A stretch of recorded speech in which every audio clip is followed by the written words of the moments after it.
somehow Air-Deraan returned.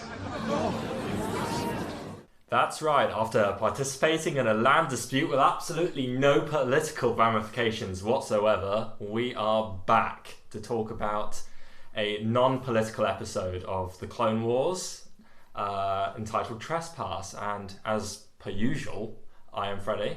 And I am Representative Voita. And we are talking about Trespass, which I've already said the title of, in our Chronicle of the Clone Wars. Which will be our 10th foray into this friggin' gem of a show. Yeah, it's episode 22 of our podcast. And if you add 30, that's 52 for the new 52. We're not rebranding. I don't know what I'm doing. Do you want to start again? No, we'll power through this. As usual, we will start with Grand Admiral thoughts. Which are just our vague and not spoilery thoughts about this episode. Yeah, not general thoughts, because that rank is beneath us. Yes. Next, we will be going into our Crochet Granite segment, and Voita has his ceremonial hat for that segment. My hat fallout segment. Oh yeah, for that segment. Oh, right.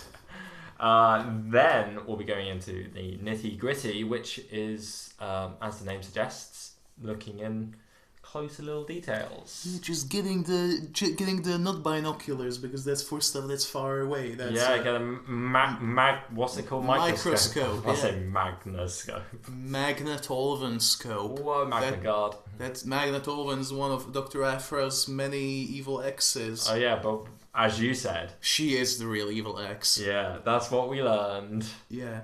This has nothing to do with this episode. No. So after that, we are then going to... Well, after we talked for a while about the nitty-gritty, we'll go into Motto Rancisis. Yeah, which is where we discuss the moral of the story that pops up at the beginning of each episode. Yeah, because they literally tell you what it is. Yes. And then we'll be closing off the episode with Light Side. And the Dark... And the one in the middle, the Bendu. That's right. Which is just talking about good thing, bad thing, and something that's just like, oh, it's a It's thing. pretty intriguing, isn't it? Yeah, rather intriguing. Indeed. That being said, let's jump right in with 0 pauses and 0 waiting. 0 pauses. It's almost as if this is immediately after the last sentence. Indeed, almost as if. Let's jump into our thoughts about this freaking episode. Our Grand Admiral thoughts. Well, I really enjoyed this episode. It's probably just one of my favourite pieces of Star Wars media. Yeah, it's a very interesting beast. Like, it's unlike every other episode of Clone Wars, before and after, if I'm being honest. And it's quite unlike anything that happens in the movies, to be honest. Nothing like this happens in the movies. I feel like the only thing that is similar to this is an episode of Mandalorian, which came out like 12 years later. Yeah, well, it's got like... I'm not like spoiling the episode, but it's got everything that I like. It's got from all different parts of Star Wars. It's got the political jargon of the prequels that I quite like. It's got the confrontation between different like groups, which is pretty interesting. It's got the arrogance of someone who's supposed to be a good guy, but they're actually really not a good guy. And the Jedi are actually friggin' Jedi. Yeah, they're the actual defenders of peace. Yeah. Unlike last episode where they brought here... Well, they didn't actually bring war there. That was the point. Yeah, it wasn't their fault. Yeah. But yeah, they don't really even hurt anyone. They don't really swing their lightsaber even once. Not at all. They don't hurt anybody at all. No. It is... It's just it's an episode of Star Trek. That's what this is. Whoa, but Star Trek's boring. Yeah, Star Trek's for old men. Yeah, this is Star Trek, but good. Star Trek, but with sexy Star Wars species. Yes. The pauses didn't make that any better. You're just getting into the Star Trek character, You are assuming the persona of one William Yeah. Shatner. It's like, Captain Worf, engage. That's That's all I know. that's Captain Picard, but yes. Yeah, but he says it to Captain Worf. It is not Captain. Oh, what's his name? Lieutenant Worf.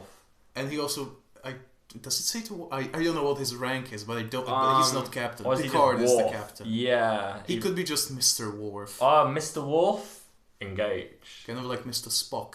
Whoa. Even though he does have a rank, I'm pretty sure they all must have a rank, actually. Yeah, I think that Mr. Spock is like the head of science or whatever. Head of science. That's not his yes. actual rank. He's like His predecessor was Albert Einstein, and before that it was Rick Sanchez. Oh God. You could, yeah. I like that Rick was the head of science before Einstein. Yeah, it only makes sense. Yes. Because Einstein got his haircut after him. Well, because at the end of the 20th century in Star Trek was the eugenics wars, and that's not good. So no. Because I imagine if Rick was alive, then he would be involved. Sips tea. Anyway, Okay, back Kermit. to Star Wars. Back to Star Wars, where there's no eugenics in sight. Yeah. Yeah, we're not talking about the Bad Batch trailer. Oh, not yet. We could be. We could, but We're not. not. And we are again planning on making a predictions episode for, are we? I think so, yes. Yeah, I think we were. I think we planned it, so we actually have time Yeah. before Bad Batch. But yeah, this episode, Trespass, not of Trespass, of Clone Wars, that is entitled Trespass. Pretty good. Pretty cool. Pretty cool. Yeah. Should we just? I'm not gonna say jump right in because you just said that twice. I don't care. Let's jump right in. Let's jump right in to Crochet Granite. Yes, and I've put on my crochet Yoda hat specifically for this. It's helping me focus up so that we speed through this segment and don't get too sidetracked. It's like Magneto's helmet. And instead of listening to extending his mind powers, you're extending...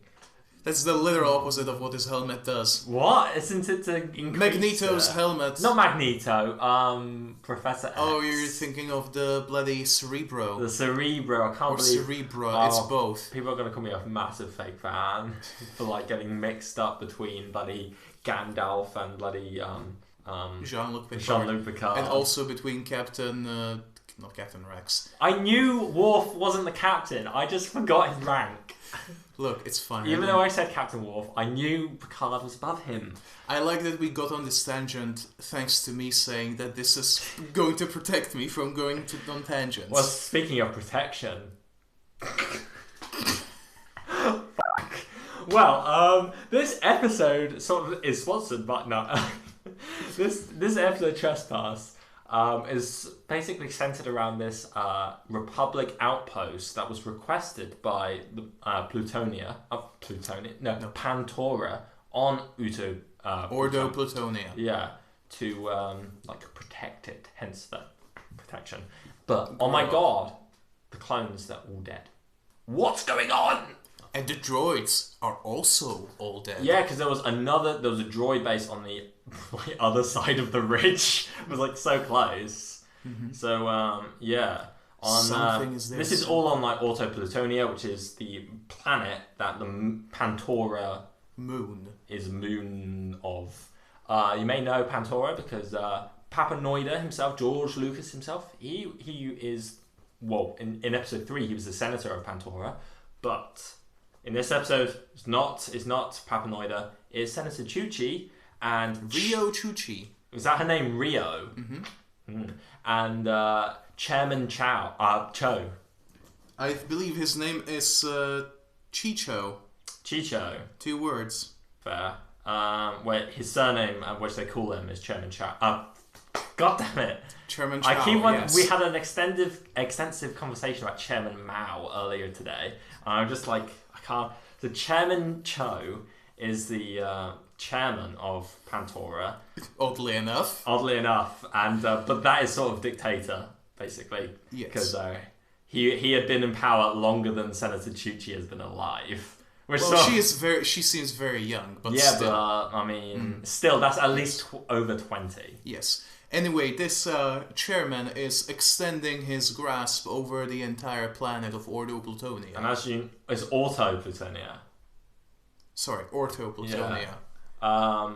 But as we know, the tighter your grip, the more systems that will slip through your fingers. But in this case, it's not systems, it's a planet. A single planet. Because Chairman Cho, we're doing a shit job of explaining this episode. Yes, we really are. Chairman Cho believes that Auto Plutonia is sovereign Pantoran territory, and spoiler alert, it ain't. It ain't, and he's a fucking imperialist. Yeah, he believes that the population of this planet, which there apparently shouldn't be a population of, that they are nothing more than animals, and Pantorans have basically manifest destiny over this planet. Yeah, because they're the only civilized planet around. Obi-Wan and Anakin are there, and they're like, well, we can't really get involved, but this is really shit.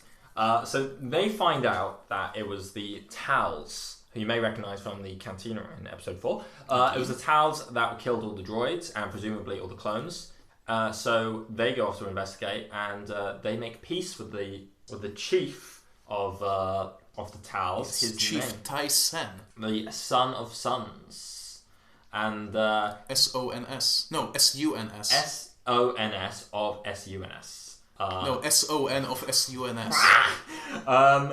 So they make peace with him, and they tell Chairman Cho, and he's like, I don't fucking care, I want war! And so he does it, and at their peace agreement, Chairman Cho is like, fuck this, let's kill them. And they do, and big battle, and then like Anakin and Obi-Wan are like, what the fuck? This is terrible. Senator Chuchi, fix this. And she's just like, okay, but why don't you fix it for me? And they're like, no, you fix it. And then she does. She does, and there's peace. And Chairman Cho fucking dies. Yep. And there's peace. There's peace. Oh my god, peace is good. Obi-Wan says at the very end, war bad. He basically does say that. Yeah, because he's a defender of peace. Yeah, because war is bad. What is it good for? TV shows, movies. Yes. Star Wars. Books. Star Wars bad, wars... No, Star Wars good... Star Wars good, wars. Star Wars good, wars bad. Wars, yes. And so, George Lucas, he did have a hand in this. And as we mentioned in the Iceberg episode, he's very anti-war. Indeed. Yeah, as a proper good... is he from... where is he from? It doesn't matter. He's from California. Yeah, so, yeah, as a good California dude, he's just, why don't we just all get along? I'm making fun of him, but I agree with it. Yeah, I don't think he was a hippie. I mean... He was very anti-Vietnam War, but I don't think he was a hippie. Well, he probably partook in some of the Devil's Lettuce in the 60s. I don't remember the Legends of Tomorrow episode like that. But yeah, what's it called? I think we have summarized this episode. Summarized, yeah, because friggin' for the first time in ever since Rookies, we're friggin' doing a one episode and one that doesn't even have that much plot. Yeah, it's just all no plot, just good. Yeah, and not as in it's just good. It's good. It's freaking great. Yeah, with an 8. Yeah, GR 75. Is that a droid? GR-75s are the cargo ship. The ones the rebels use. Yes. The ones from episode 5. And also in 6. Oh, and in Rogue One, it gets hit by Darth Vader's Star Destroyer. Yeah, they're of banter. They're the ones that they use as meat shields. Yeah, potentially. Is that not canon? No, there's no canon reason for why they're used. Because why are they there? Well, with this conversation, we've kind of implicitly strayed from Crochet Granite. I've already taken my hat off. Literally, a half an hour ago. Yeah, but you don't know that. Yeah, that's a secret. That is secret. And talking about secrets, should we talk about the deep secrets of this episode in our nitty gritty segment? Let's get nitty. Let's get nitty. Whoa! Hence the knitting. I know that is actually true. Yeah, that's literally what this is about. Literally. I just thought that the whole thing was really interesting with like the political sort of conversation, the imperialism. I'm not saying the imperialism was good. I would say that's bad, but like, oh my, it was interesting, like the jargon being used. Yeah, it's we've had a lot of episodes that don't feel like kids show. Usually because hundreds of thousands of people die. Yeah, a lot of people do die in this episode. Yeah, and yes, it's not bloody at all, but there is quite a lot of death. Using spears, because the Tals use spears. Because they're primitive but not uncivilized. Yeah, woohoo. Yeah, because they don't use blasters. Well, that was really loud. But if they use blasters, that's uncivilized. Yeah, therefore they're civilized. Exactly. Chairman Cho, though, what a f***ing arsehole. Yeah, he's like the worst person we've met. Like, we've met literal evil people, like the Sith and Grievous, but this guy, he's just the worst. It's like, they're savages! And like, at the start of the episode, he's convinced that the attack on the Republic base was by the Separatists. And then when it turned out it wasn't the Separatists, he was like, fuck him anyway, let's kill him. Yeah, he was he was a little cartoony.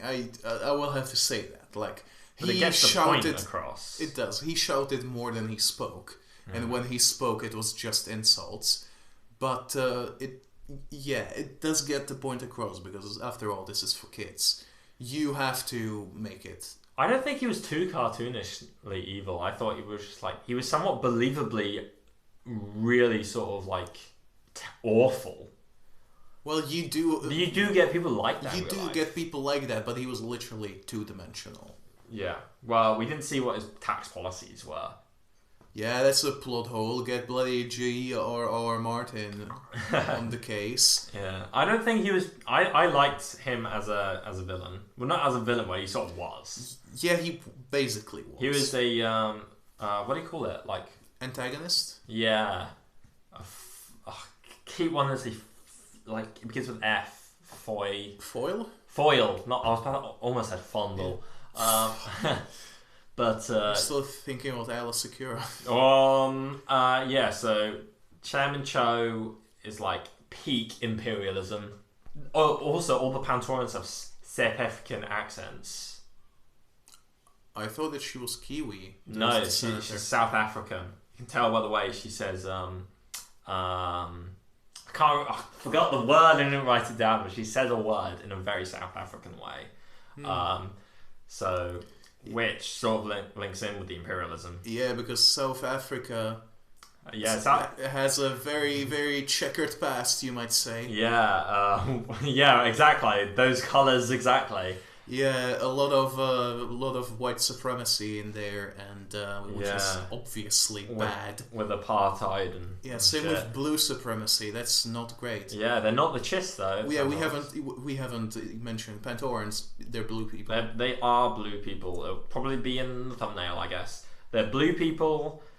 They don't like aliens. Well, they don't like these aliens that are trespassers on their sovereign territory. Hence the title of the episode. Yes. Although we don't, trespassing on their sovereign, even if that wasn't a ludicrous statement with no backing up at all, it is implied that they were there actually maybe even longer than Pantorans have been a civilization. Yeah, that's what Obi-Wan says. He says it seems to be because they have no way of getting there. Yeah, because the Tals, as far as we know, don't have any means of interspecies travel. Whoa! Interstellar travel. And obviously, as we all know, because we're all Star Wars Chandra fans. Yeah. Chadra fans. Mm-hmm. The Tals come from the planet Alzok 3. At least in Legends. Like, is this a retcon that the Tals actually come from Auto Plutonia? I don't believe it is. I think it's not, for the same reason why the Amanin are not retconned to be from Utapau. Yet, in the Crystal Crisis arc, the Amanin are like primitive, yet and have no means of interstellar travel. Yet they are from Maradon. So how did they get there? I mean, something a long time ago, probably. Maybe it was the Rakata. Maybe. Maybe it was the ancient Jedi. Maybe it was something completely unrelated, and we'll probably never know. Yeah, but I mean, like, I think it's like there's more explanation there than it being a retcon. Like, just because they are from, they are on two separate planets doesn't mean that, doesn't mean it's a retcon. Yeah, definitely not. It seems that they can be still from Alzok 3, but like in a distant past, something happened to make them also live in this other place. Do you go to Alzok 3 in Clone Wars? I don't think so. I think in the Clone Wars DS game, you do go to Alzok 3, and in Jedi Outcast, you do as well. Oh, I don't remember that at all. I don't remember that mission either, because I never got that far. I completed Bespin, and then that's it. Is Alzok 3 also a nice planet? It is a nice planet, yeah. I don't remember any ice planets in that game. Yeah. I could be wrong. I have no idea. I'm not sure how much of Jedi Outcast I actually have completed. Because I've only gotten the Bespin, so... I don't think I made it past Nar Shaddaa, but... Nar Shaddaa's a hard one. Yeah, I got to the point where you meet Lando, so it's probably close to Bespin. Yeah, that's the mission before Bespin. Oh, well then. Yeah. But talking about meeting people, the meeting between Anakin and Obi-Wan and the Tal's chief was kind of cool.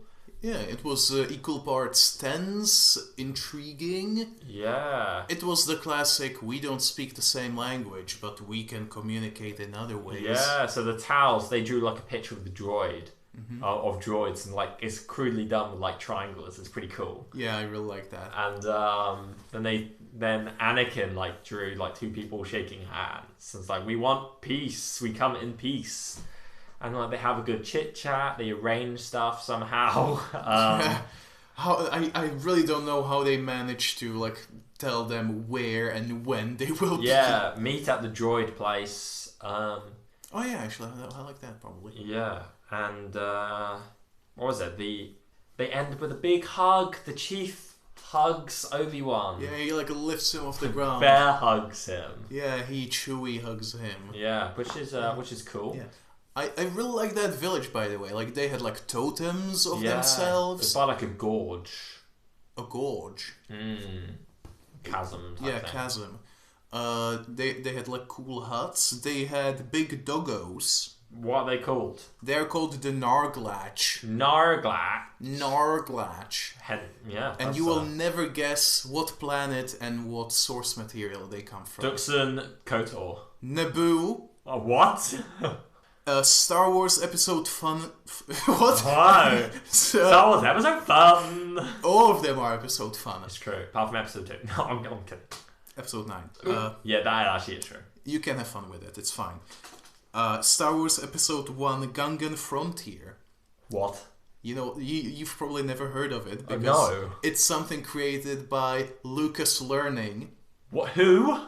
It was a subsection. What? It was a subsection of LucasArts that made educational games. Who knew? Like, literally. I had no idea this existed. Neither. That's weird. Gungan Frontier, in particular, is a game where you help Gungans create and sustain a swamp ecosystem. Today I learned that teaches children how to ruin irrigation. Yeah. That's interesting though. That supports the idea that the Tals are not native to Auto Plutoonia, because even the Narglak are not native to Auto Plutoonia, presumably. Yeah, and apparently, like the Narglach, they're like everywhere. Yeah. Like even in episode 7, the movie, like you episode can find 7, the movie episodes. Yeah. My favourite subtitle for a Star Wars film. It's like, announcing episode 7, like, what's the title going to be? The movie! I was like, oh my god! Like, the Transformers the movie. Yeah, that canonically has Narglatch bones in it. There's like Narglatch pelts all over the place. Is that in the visual dictionary, I'm guessing? Probably. Yeah. I mean, even then, like, it's canon that it's the Narglatch and that they're all around. That's interesting. Yeah, it feeds into this. Yeah. I think that they're in more places than the Nibre. They look familiar. Yeah, they kind of look familiar. Yeah, I can't remember where they're from. They kind they look like they're from Pandora, from Avatar. Like there's Maybe. that big dog monster that looks pretty much like this. There's so many weird dog monsters on Pandora. It's the one that chases Jake Sully, if that's even his name. It's Jake Sully. He's the main character. I can't even remember. He chases the main character. I think that's how he gets split up from the human avatars. When he's a blue person. Yeah. Davidai. Where he's a Pantoran. Oh my god, when he's a Pandoran! Well, yeah. Navi, but... This came out before Avatar, I'm pretty sure. Oh, so what you're telling me is that Avatar... James Cameron personally saw this episode of The Clone Wars. I was like, I'm gonna steal that. Also, this came out after Dave Filoni's other thing that he didn't direct, but... What? Was on Avatar, The Last Airbender. Ah, when it concluded? Yeah, it was... Oh, wow. I forgot it concluded that late. Jesus. I mean, was it like 2007, 8? I've no idea. I'm pretty sure that it would have been done by this point. Yeah, probably. For Dave Filoni to be on board. I don't know how much of Avatar Dave Filoni contributed to. Yeah, I don't know either, but like, who cares? Who knows? Dave Filoni, probably. Maybe. What if he forgot? What if he's like... What if he has dementia? Hence why he forgot how to direct when he was making The Jedi. Oh, spicy! Indeed. I do want to say that the village and that whole interaction with the Tals, it reminded me a lot of people who know. At the end of season 2 of the Genndy Tartakovsky Clone Wars series, there is a meeting with blue tribal people on this planet, on this snow planet. And it's a similar sort of thing. You may have seen like a screenshot is when Anakin gets the slugs with the blue trails put on him and it makes like the weird pattern. Have you seen that? Doesn't ring a bell. Well, that happens, and you know, it basically all the men in the village got taken away by the Techno Union to do like some weird experiments on. Wow. Yeah, it's kind of a cool episode, but they're dog people, sort of. Very nice. I like dog people. Yeah, but they wear like the similar masks as that shaman wore. Interesting. Maybe they did take inspiration from it. Yeah, I think it was inspiration. That's my hot take. Yeah.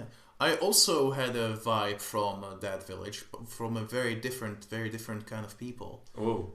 Instead of snow people, the sand people. What? They really reminded me of the Tusken in this. Yeah. From like the shot where they were like overlooking them from the top of the gorge as Anakin and Obi-Wan were flying towards them. Yeah, that's very similar to the Tusken Raiders. Yeah, similar to the scene in episode 1. Yeah, with the pod race, yeah.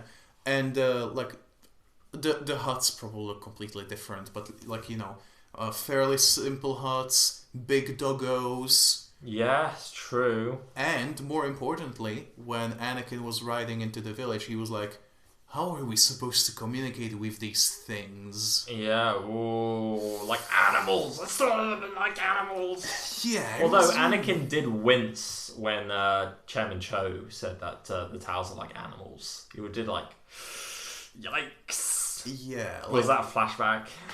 Yeah, like, I guess at this point Anakin is like at his best because he got some of his rage out. He's happy with Padme and he isn't that deep in the programming by Palpatine yet. Yeah, I think by Mortis, I know it's sort semi-spoiler, but by Mortis, he becomes more afraid of losing people. Yeah. And then after Mortis, I think it's kind of eating him away constantly. And then there's a lot of things that happen in Clone Wars that like add bigger blows onto his already like consumed soul. Yeah, friggin' Zygeria probably didn't help at all, right? Oh yeah, no, Zygeria, he definitely used a lot of his anger let's say.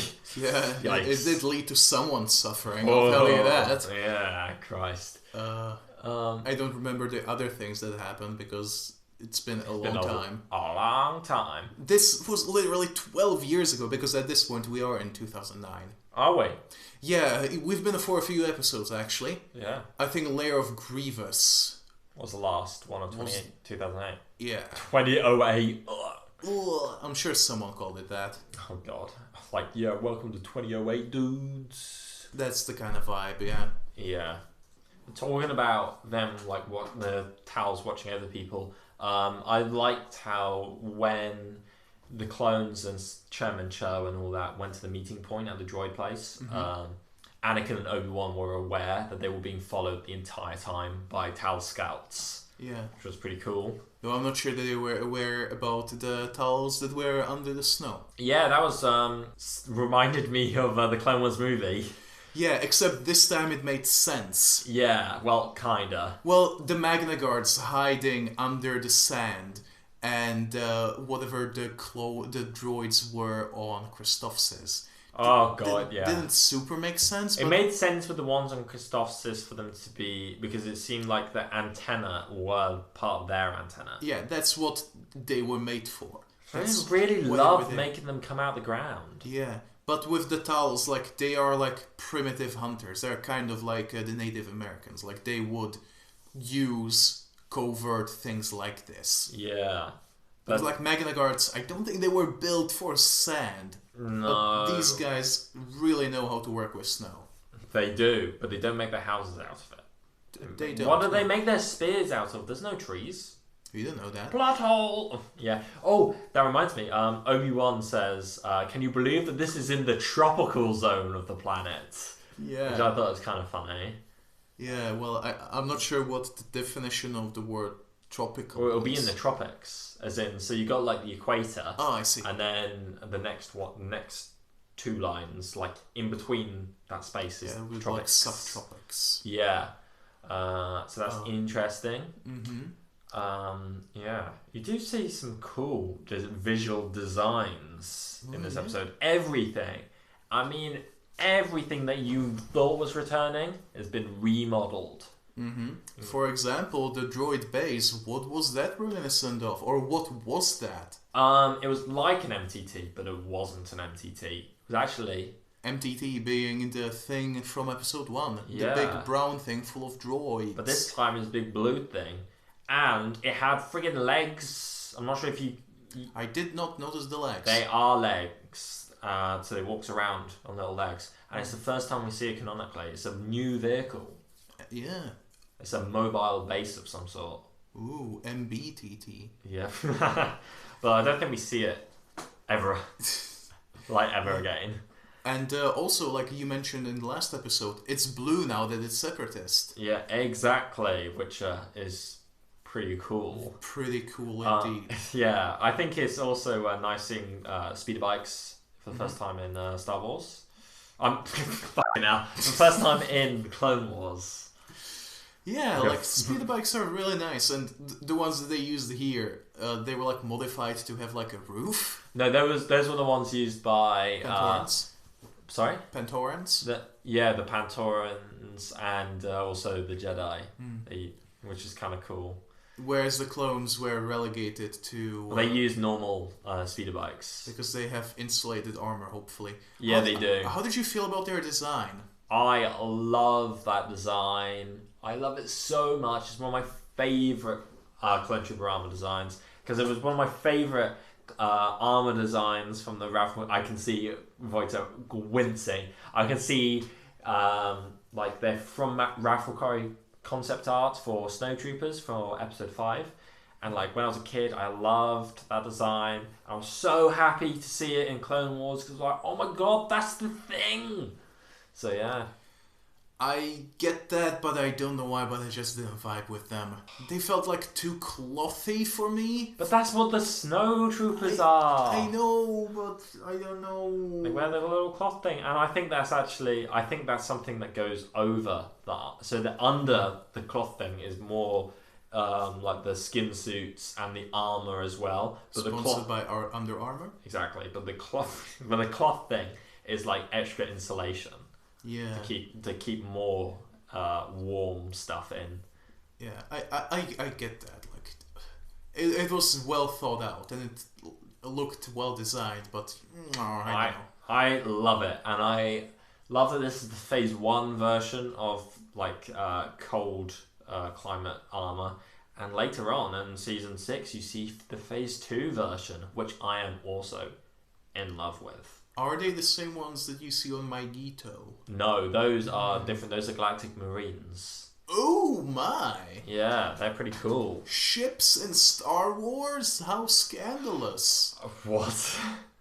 Marine can also apply in space, like Marines. I mean, they do have admirals in space. Yeah, exactly. So I assume the Galactic Marines was for, like, they are always stationed in space and, like, always, like, launch invasions from space. Interesting. You know, like how the Marine Corps do, like, island hopping or amphibious invasions and stuff. No, but continue. Like, that's where Marine comes from. Mm-hmm. That's what Marines were originally for. There were people, like, they were the soldiers on the ships. The sea peoples. Whoa! Flashbacks to a conversation that we may or may not have had before or during the podcast. Mm-hmm. I honestly can't remember. What is time? This is a good demonstration of why time makes no sense. In Star Wars and real life. Which is also friggin' the thing that we discussed, and it's also on our YouTube! Yeah, check out the first episode on our YouTube channel. Our first ever video on our YouTube channel, rather. Yeah, why is time in Star Wars does not make sense. How is Wolf Yularen, how did he get so old? Obi-Wan, how did he get so old? Yes. Anakin, how didn't he get so old? It doesn't make sense, but that's the point. Apart from that plug, I lost my Yeah, we can come back to the designs because I wanted to point out. Yeah. The majority of things you see in this episode, much like many other things in Clone Wars, Rebels, and the movies, are based on Ralph McQuarrie's art. Which, yeah, I think I mentioned that. Some of it probably. Yeah, you mentioned the snowtroopers. Yeah. But most of the designs that they used for the planet, Platoon, that one. I think I'm thinking of Ord Mantell. Yeah. Which I don't even remember which one it is. They mention it in episode 5. Oh, is it? I think it's like a trash planet. I don't think so. I think it's, well, at least there's a lot of trash and you go there in Shadows of the Empire and fight IG-88. Which was an interesting choice considering it's not a trash planet in Legends or canon. Fair enough. Planets can have multiple things. No. Point being, Orto Plutonia. That is almost all based on the concept of art for Hoth. Yeah, but it was more rocky. Rocky, and they tuned out basically all the blue tint. Yeah. So yeah.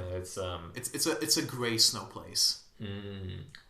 I can't imagine how they would manage to make the giant pillars of rock in 1980. Matte paintings. That is true, yeah. They, matte paintings, they're better than you think. Yeah. Like, many things that you would think could be giant sets are basically... It's a big painting. A fairly big set, but a big painting pasted in front of it or something. I don't know how it works. I don't know words. I saw a bunch of videos on it, but I still don't quite remember how it was. Yeah. It's probably not in front of the camera, it's probably like over the film. Yeah. I know that the Republic base on Orto Plutonia was somewhat reminiscent of Echo Base as well. Somewhat with the doors. So it opens out like... Yeah, those are cool doors. And it has the turrets on either side. Just like in Echo Base. You could say that it was like an echo of Echo Base. Whoa! You just blew my mind. Yeah, but like bloody speaking of... Speaking of what? I don't know. No, speaking of minds. Yes. Yes. Friggin' Senator Chuchi was going against the establishment by like going, oh, Chairman Cho, what a f***ing dickhead. She was going against the establishment similar to Wag To or Wag 2, sorry, going against the establishment of the Lerman village in the last episode. Yeah, and she basically convinced like not the chairman, but the Speaker of the House. The Speaker of the House, that this guy is being unconstitutional. Maybe we should start a vote of no confidence against him. Flashback to episode 1. Get bloody Choo Antilles on the scene to run against Papanoida. Yeah, Papanoida. He's a baron. Baron, huh? Yeah, Baron Papanoida. I can't. I think Papanoida is his surname. He has a Russian-sounding first name. Grigory. No, it's like Nechvizek something. Sounds fair enough. Yeah. But yeah, that was pretty good. Like how they didn't even need to do that though. Like basically at the same time as his political power was taken away, he was off to kill all the Talzin. I keep calling her Talzin. Yeah, Mother Talzin. We haven't met her yet. Yeah, that's a spoiler. Like the Tals were going to kill him anyway. Yeah. But I don't know. But they didn't need to include any of that in the episode. Like, why? When you could tell this story far more streamlined and simplistic. I just appreciate that they actually included it. Yeah, to give it additional like layers. Yeah, whoa, like a bloody ogre. Like the layers of a snowtrooper armor. Whoa! Yeah. I also wanted to say that it's pretty visceral, like the action. I think we talked about it earlier. But like with the spears going into people, that's projectiles. That's not like like a blaster bolt. Mm-hmm. Like you see a spear going into one of Chairman Cho's bodyguard's neck. Yeah, and you see it going into his back. Granted, it does disappear in the very next shot. Yeah. But you do see it like, and he doesn't really have a wound on his back. Yeah, but he does die from it. He does. He takes his time, but he does. Yeah. One of his like before he passes out from getting a spear in the back, he's like savages, which is real. It's quite on the nose. Yeah. I think that his last words were, "I am dying for my planet" or something. Yeah, and it was like when Senator Chuchi says, "Yeah, I'm gonna make peace," and then Chairman Cho was like, "Peace." like f***ing hell, this guy, warmonger. Yeah. When they were like, Chairman Cho was leaving the meeting point with the rest of the clones. Chairman Cho told the clones to like, when you see them, open fire. And they said, with all due respect, sir, we're only here to escort you and make sure you're safe. Yeah, well, lucky for him, the Tals did kind of attack, launch a counter-attack. Yeah, bloody doggo, mounted Tals on doggos, smashing clubs into clones on speeder bikes, which is pretty cool to see. Yeah, it was very cool to see, like luring them to a bridge that was about to collapse, and a bunch of them just crashed down and exploded. That was the speaking of blowing something. Was that what it was? I can't even remember. Blowing your mind, yeah. They blew the bridge. I think that blowing your mind is... No, it was blowing your mind. Yeah. It was cool. It was very cool. Not a lot of action, but whatever that was, it was yeah, very cool. It wasn't like the point of the episode isn't the action. It's more like the reason for it. Yeah, the action is the stuff that shouldn't have happened. But I also think like Chairman Cho inherently also is like kind of like a coward in some way, because like once the first one of his bodyguards died, I'm not saying like coward, right? It doesn't matter. But like once the first bodyguard died, he was like, "Oh fuck, this is real. That I'm actually in danger. I could die." Mm-hmm. And then but he had to still be right. He had to still like frick these people. They are owned by Pantora, which is like. That's a brilliant moment right there. Yeah, he had very like strong vibes of an imperialist who really, really doesn't have like anything to back up like all of his hoity-toityness with. Yeah, at the start of the episode when like they're saying this place is a f***ing wasteland, this is before they knew the Tals lived there. He said, "Yeah, but this is our wasteland. We own it." And I just thought that was the designs of the Pantorans as well, like their clothing, is I thought the hats of the bodyguards, it kind of reminded me of the French bloody thingy. You know, the hat? citizen hat. Yeah, the one that like the Foreign Legion wears, minus the brim. Mm-hmm. Yeah, I think I can which see that.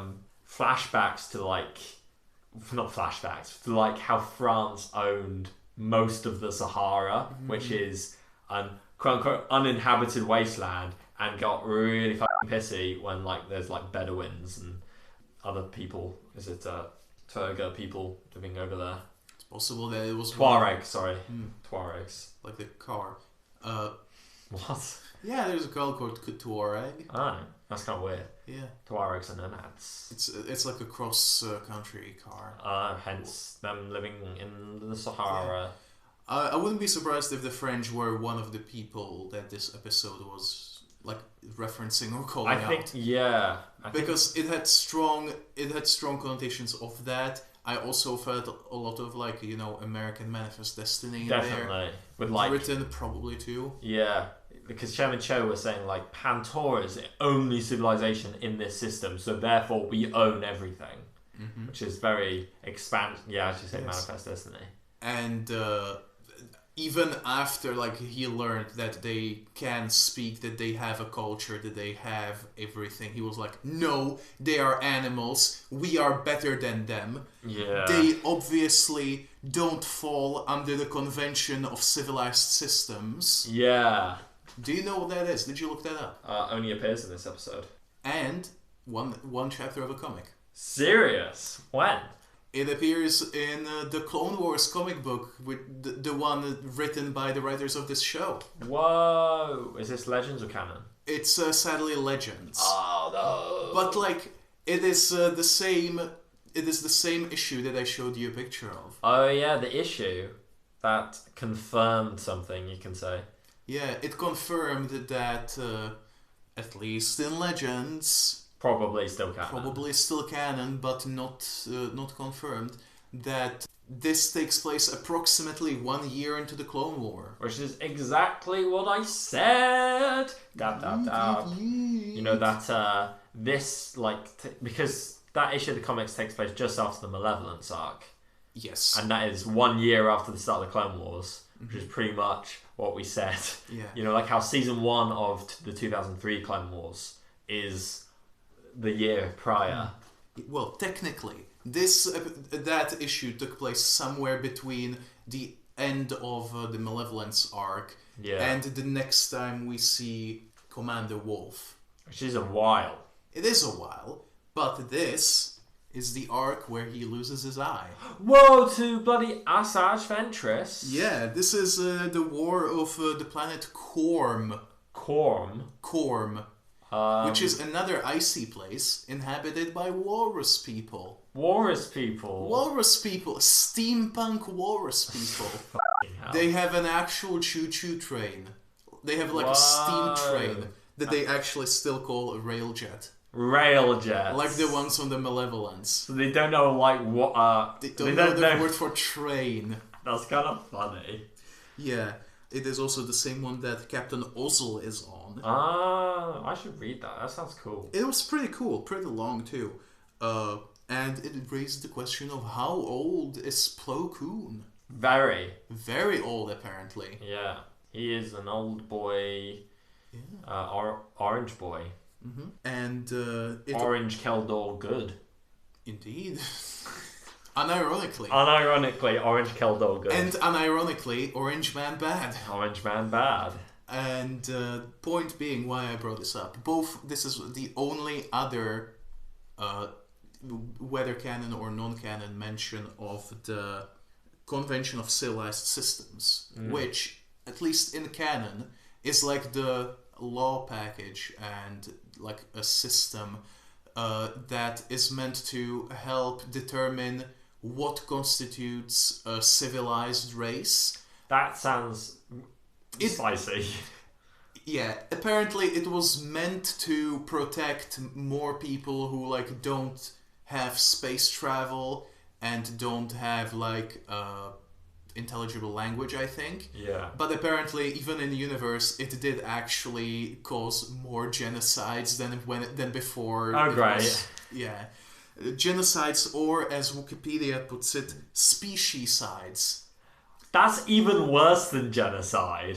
There is a whole Wikipedia page for speciesides. Yeah, it happens a lot, actually. Like bloody with the Crusades that happened in like thousands of years ago, like 34,000 years in the past. I don't believe I remember them. Apparently, Bothans have a cultural law where they will commit speciesides to big enemies. The Bothans love genocide. Apparently, it only ever happened 3 times. Yeah, but one of the times was during the Yuuzhan War. And against the Yuuzhan. Yeah, but it was like, bruh, you need to stop killing these people, like, after the war ended. Yeah. So, like, they really get out of hand when they go full genocide. Apparently, the creators were originally planning to actually go forward with that and just kill off the Yuuzhan. All of them. Really? Ooh. Yeah.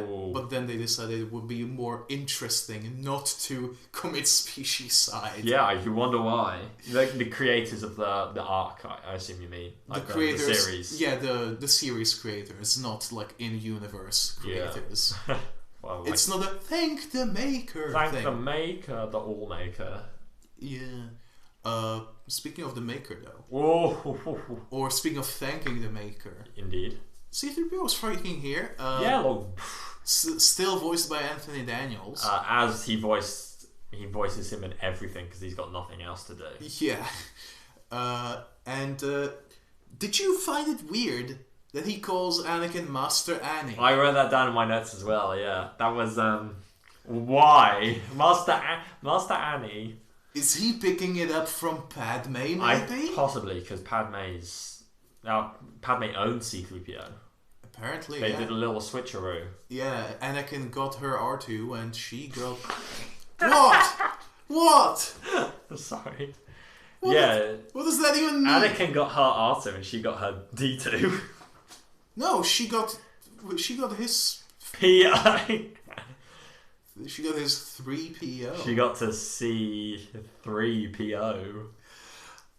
I don't know what this even means. Neither. It's probably how many penises does Anakin have? It's never been confirmed. Yeah. Does he have 3 PAs? Anyway, this kind of ties back, and again, as always, everything does, to Newt Gunray's Spunkstone. Yeah, because C-3PO was there. C-3PO was there. He was like, I wonder who this Jedi robe on Padme's ship belongs to. And C-3PO was like, I couldn't possibly know. Yeah, he probably knows what's up. 100%. He's not like Crichton. C-3PO can lie. Yeah. And he can also be, like, programmed not to say it. Like, yeah. Or if, like, Padme and Anakin said not to tell anyone, then he wouldn't tell anyone. Yeah. Checkmate, atheists. It's just really funny, though. And it gets no reaction from anyone. Yeah. Except us, who are like... What? Tambor! Ah! Yeah. Techno-Union. Indeed. Why bring R2 there as well? I was thinking that as well. Like, C-3PO makes... Not even C-3PO really makes sense because they didn't know they were going to meet any other species. Yeah. But then the Pantorans speak basic. Yeah. I don't know. Maybe it was like an assumption. Like, because the Jedi weren't there on war business. They were actually there, surprisingly enough, as like mediators, as peacekeepers. Yeah. Oh, and isn't that the name of friggin' Obi-Wan's Star Destroyer, the Negotiator? Is it? Yes. Ah, the Negotiator. I thought... Or it's not the Mediator, is it? No, the Mediator is a type of Type 1 Calamari starship. Grievous definitely calls them the Negotiators. Yeah. I didn't put it together that was Kenobi's ship. It was also Kenobi's ship. That was obviously named after... the Negotiator. Yeah. I freaking love Grievous. His like leitmotif is pretty cool as well. Like, it doesn't get played much. I mean, in Revenge of the Sith, like when he gets to Utapau, like the music that's playing, that's like slaps. It really slaps. No one talks about it. I can't even imagine it. It's another one of those like choir thingies. Is it not? Oh, fair enough. I could play it for you right now. I'm fine. I'll listen to it later. Maybe it's already. I was drunk when I was watching it. Yeah, you stayed up like very, very late at night to watch it. Yeah, like the clocks were going forwards or back, whichever.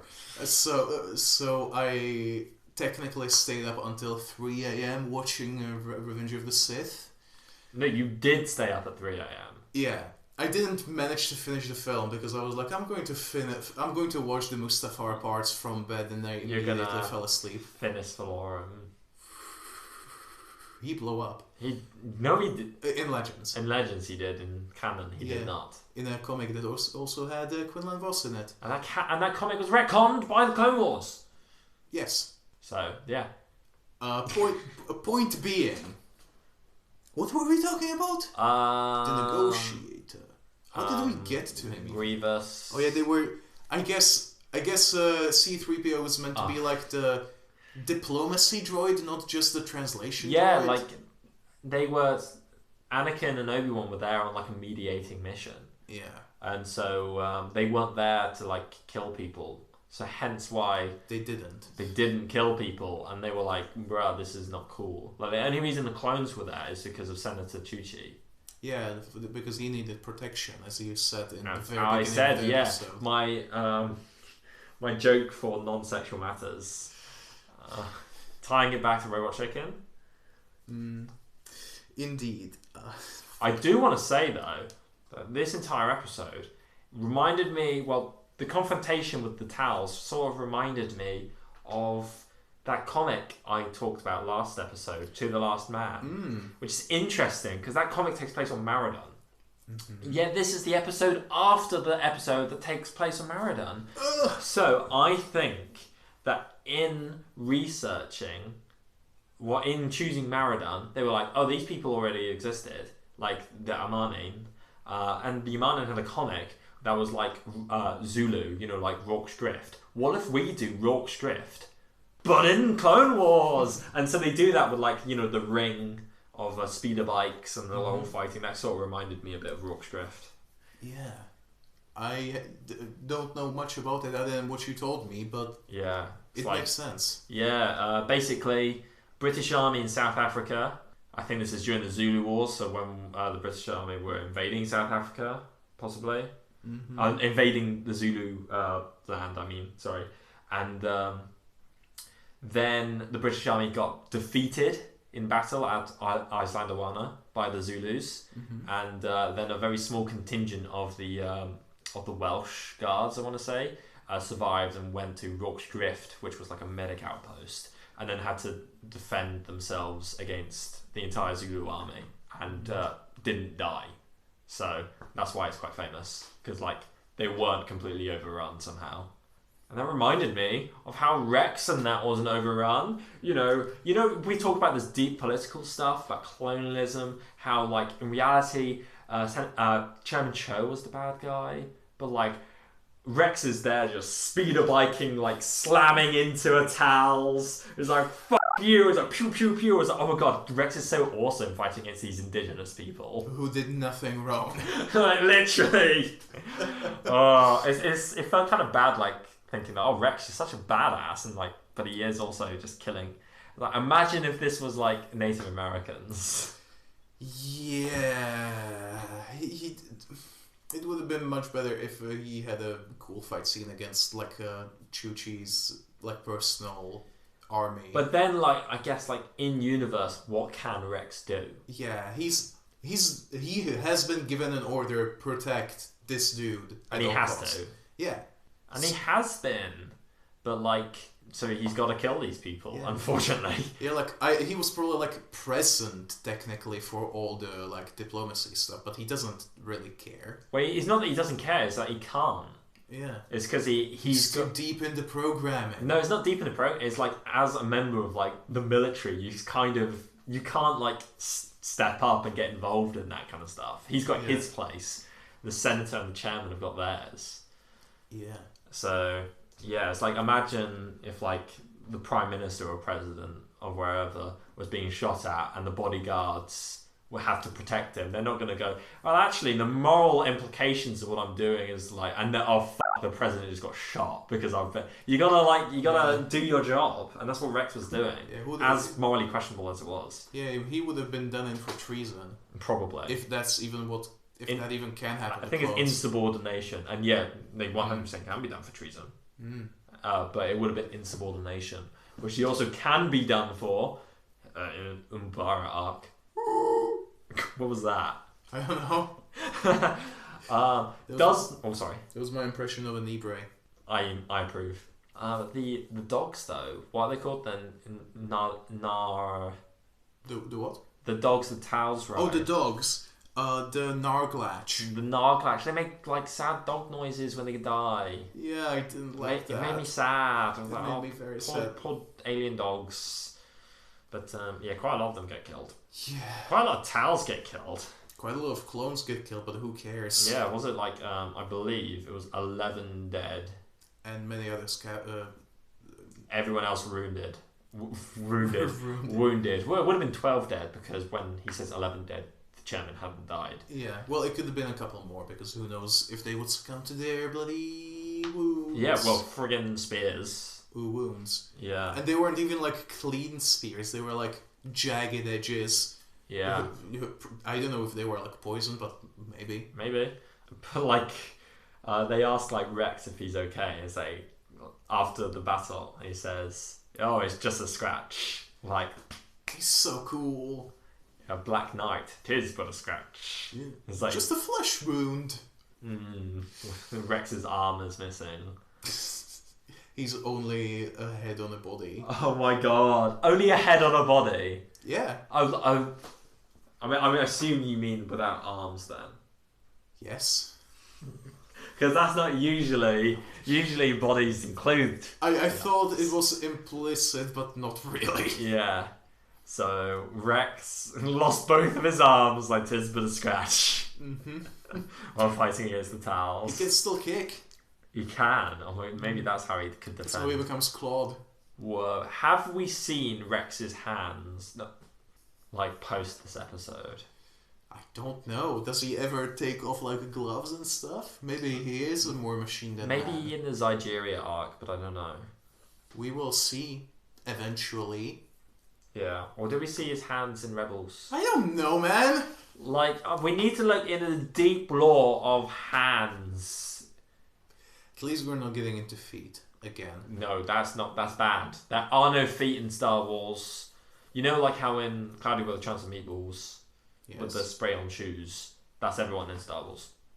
Like how there's no bras in space, no shoes in space, just no feet in space, just shoes.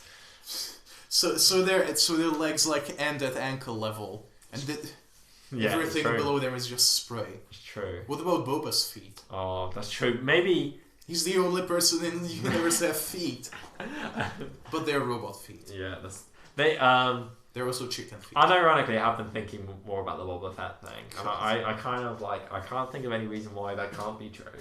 I guess technically we have no friggin' proof that he doesn't have metal feet. Yeah, unless Dan Schneider directs an episode of bloody Book of Boba Fett, maybe we'll never know. Who's Dan Schneider? He made a lot of kids shows, but he had a massive foot fetish, so tried to include that quite a lot.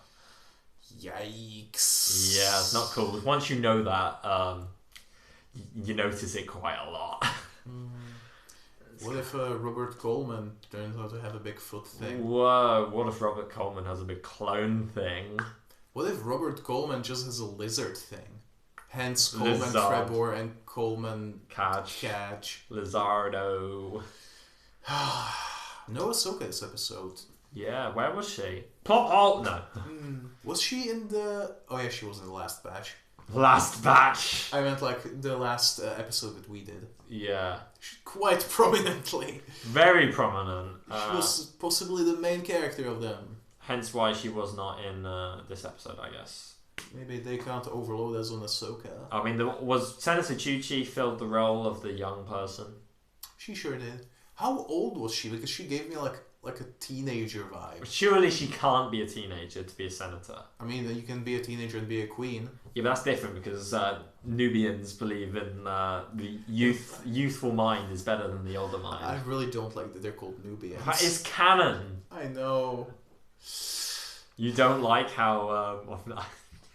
Let's not. Padme's dad is a nubile artist. Nubile school teacher. He's a Nubian artist. Nubian school teacher. Anyway. Yeah. Anyway. Like, we've basically talked about everything, didn't we? Apart from how good this episode looks. Yeah.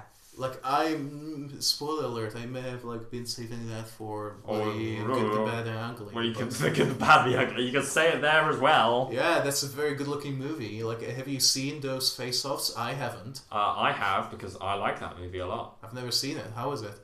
Let's talk It's about good. it some other time. Yeah. Yeah, this is actually one of the very first things in my notes. Like, if you told me that this episode is like from like season 6, I believe you. It's really good looking. Yeah, there's like the lighting, like the shot composition, like the animation.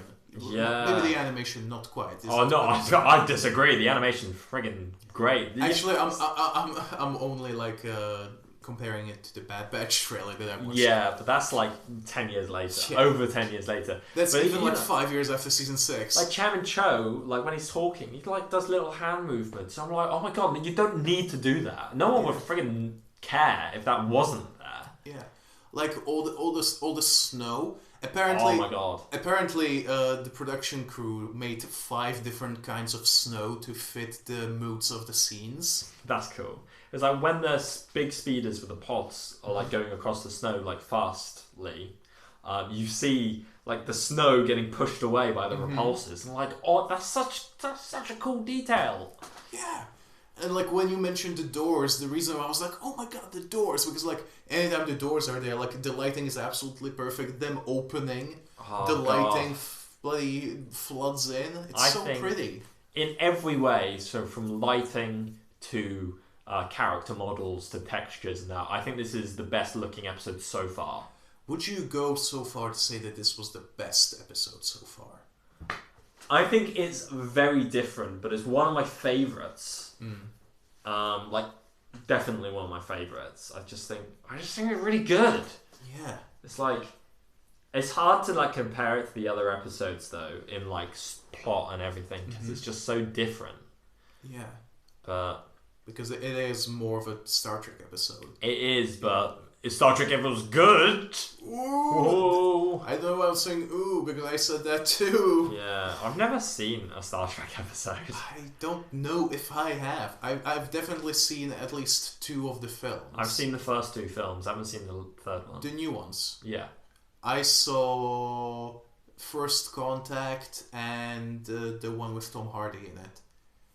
I think that's like 9 and 10. Tom Hardy? Yeah. He played like a leader of the Romulans.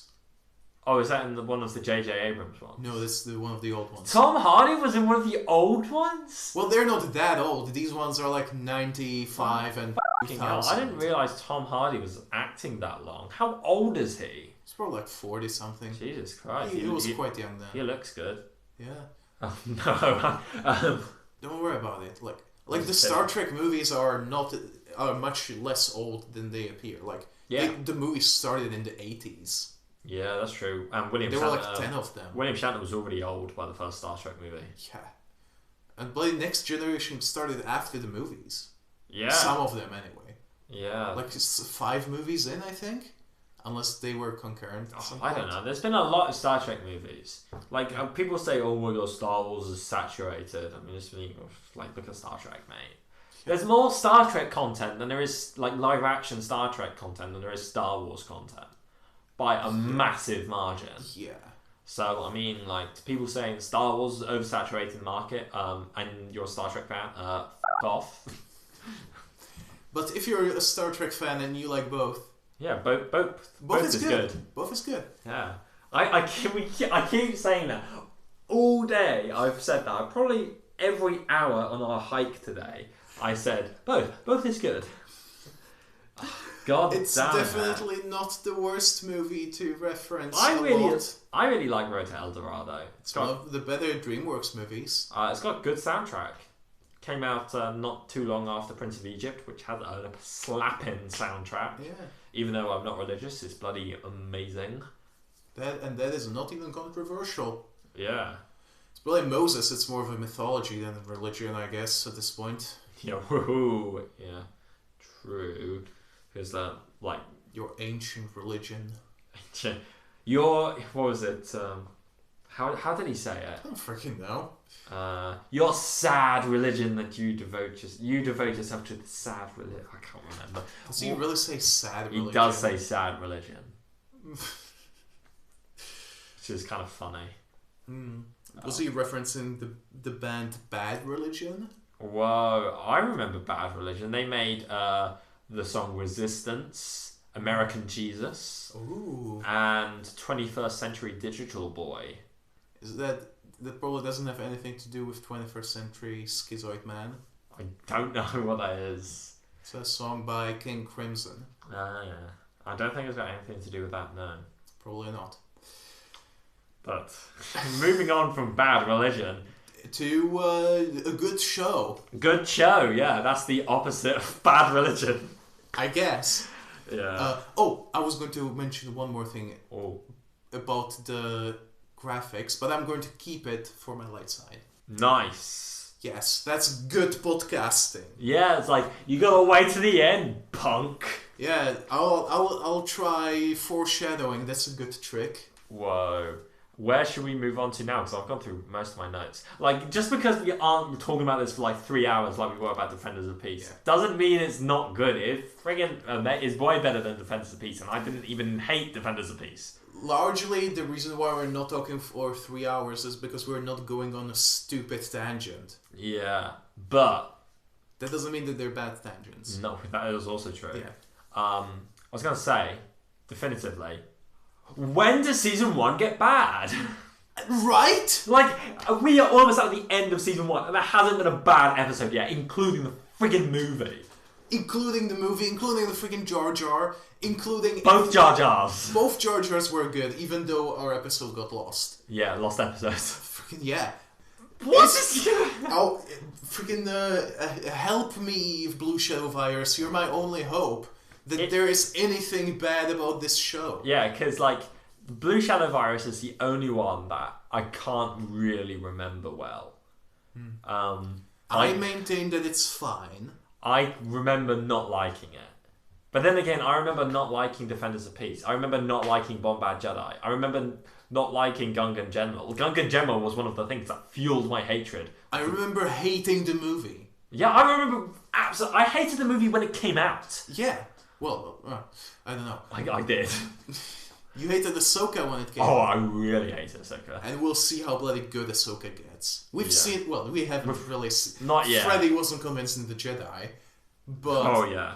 We will friggin' see it. Yeah. It's, like... Blue Shadow Virus might be bad, but I know Hidden Enemy is really good. I know that the Ryloth episodes are really good. Oh my God. So, like, it's not... Season 1 is not shit.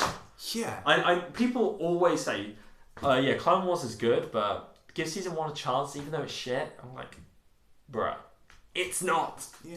Like, what was bloody New Canon Book Club on when they were like, this is so bad, how can anyone watch and like this? Like, it's probably a good thing that they haven't put out an episode in like a year. That's a hot take. Many dabs were made during that sentence. Yeah, many dabs died to give you this information.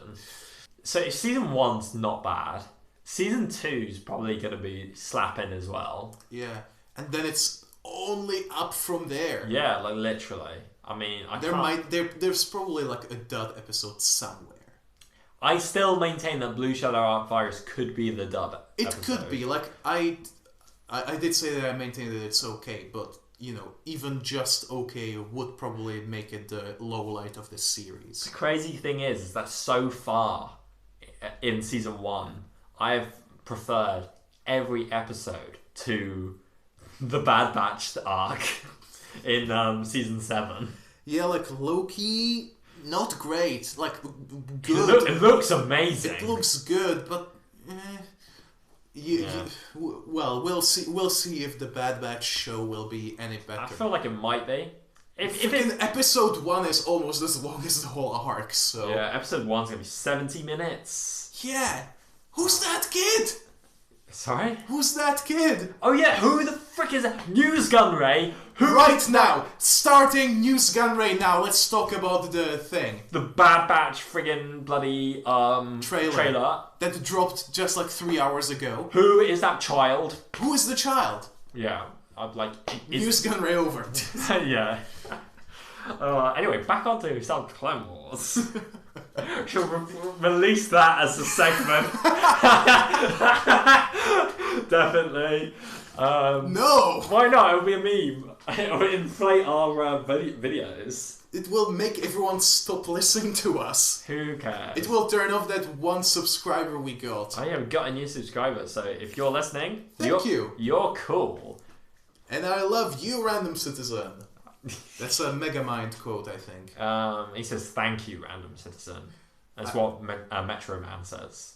I'm conflating it with "You're beautiful," the Keanu Reeves thing. Yeah. Remember when people thought that Cyberpunk was gonna be good? Oh my god! Remember when people thought Season 1 Clone Wars was gonna be bad? You actually startled me. I'm sorry. So if I startled Boyta and he's standing in front of me, how did your ears feel?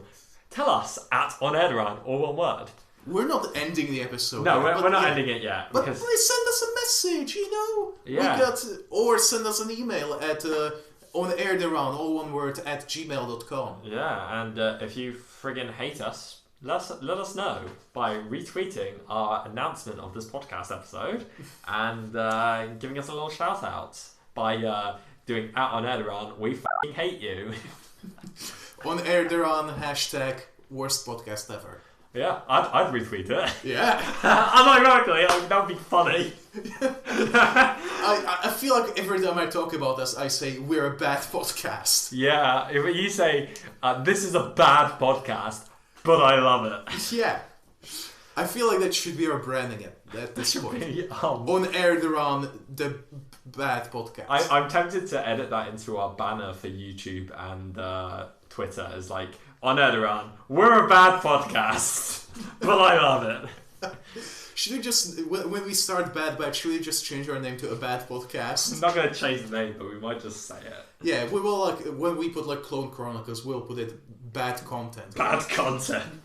Bad recap. Or bad, parentheses, batch content. Yeah. I think that was the agreed. Yeah. Talking about bad content, should we move on to our next segment? Well, it kind of will be a bad piece of content because in our brand spanking new, even though we do it for the third time, friggin' motto ran sisses. Yeah. This is going to be a bit of a dud because the motto was a bit of a dud. It was arrogance diminishes wisdom. Like, yes, you're not wrong. That's not even a motto. Like Chairman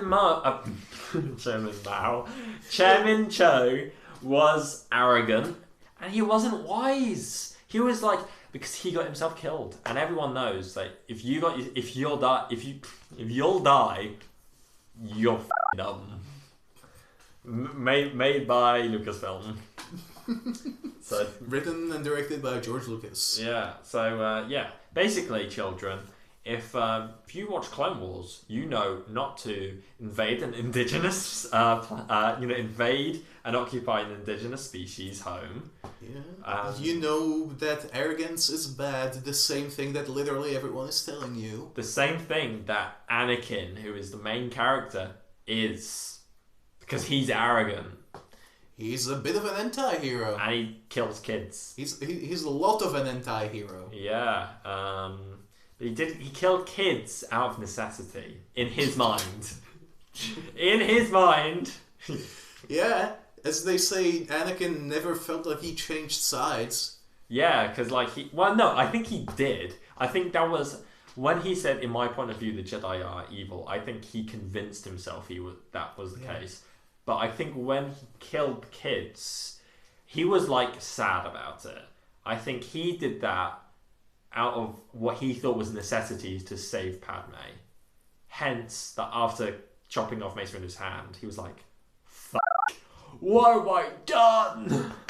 That was before he killed the kids, though. Yeah, that's before. And that's he seems like he's not begrudgingly, but subdued. He's got no energy to stop this. When he gets made Darth Vader. Yeah, he just went too far, and he's basically dissociating at that point. And I think he knew that when he chopped off Mace Windu's hand, that was the point of no return. Mm-hmm. It's at this point, he's kind of fucked. So he needs to follow Palpatine to save Padme. Palpatine says, "Kill kids." And he's like, "Guess I'll kill kids." So anyway, I started slashing. Oh, God. I still need to finish that movie. I love that movie. Yeah. Killing kids, that's pretty badass. Keep quoting. It's always sunny. But he doesn't say killing kids is badass. He says suicide's badass. This reference is getting worse all the time.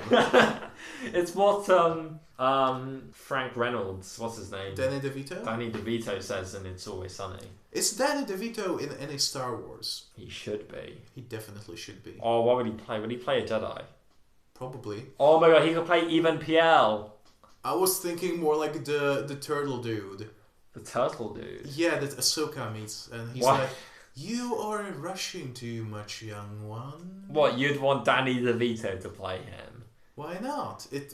Or do you want him to be like, "Oh, hi, oh, let's kill some motherfucking Sith"? I can actually imagine him as a comrade. Comrade? No, No, you know how in Pirates of the Caribbean you got the pirate lords? Hondo's a pirate. What if Danny DeVito is another major pirate in the Star Wars galaxy? Major pirate? Yeah. He could.